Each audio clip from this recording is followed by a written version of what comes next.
پاکستان کے معروف یوٹیوبر عمران ریاض خان کو ایک مرتبہ پھر گرفتار کر لیا گیا اور اب انکشاف ہوا ہے کہ انہیں FIA یا پولیس نے نہیں بلکہ محکمہ اینٹی کرپشن نے حراست میں لیا۔ عمران ریاض کو رات اپنے پاس رکھنے کے بعد اس وقت محکمہ اینٹی کرپشن کی ٹیم نے ریمانڈ حاصل کرنے کے لیے عدالت سے رجوع کر لیا، تاہم ابھی ان کے خلاف مقدمے کی تفصیلات سامنے نہیں آ سکیں۔ معاملے کو کافی حد تک خفیہ رکھنے کی کوشش کی جا رہی ہے۔ خیال رہے کہ عمران ریاض خان کو ان کی قائد اعظم انڈسٹریل اسٹیٹ کے قریب نجی ہاؤسنگ سوسائٹی میں رہائش گاہ سے گرفتار کیا گیا۔ اس سے قبل عمران ریاض خان لاپتہ ہوئے تھے اور تقریباً 4.5 ماہ کے بعد وہ گھر واپس لوٹے۔ عمران ریاض نے واپس آنے کے بعد کچھ عرصہ فیملی کے ساتھ گزارا اور اس کے بعد ایک مرتبہ پھر وہ یوٹیوب پر ایکٹیو ہوئے۔ ذرائع کے مطابق عمران ریاض کو ان کے گھر سے گرفتار کیا گیا۔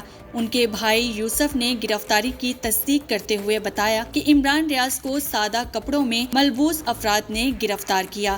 یوسف کا کہنا تھا کہ گرفتار کرنے والے لوگوں نے گرفتاری کی وجہ نہیں بتائی۔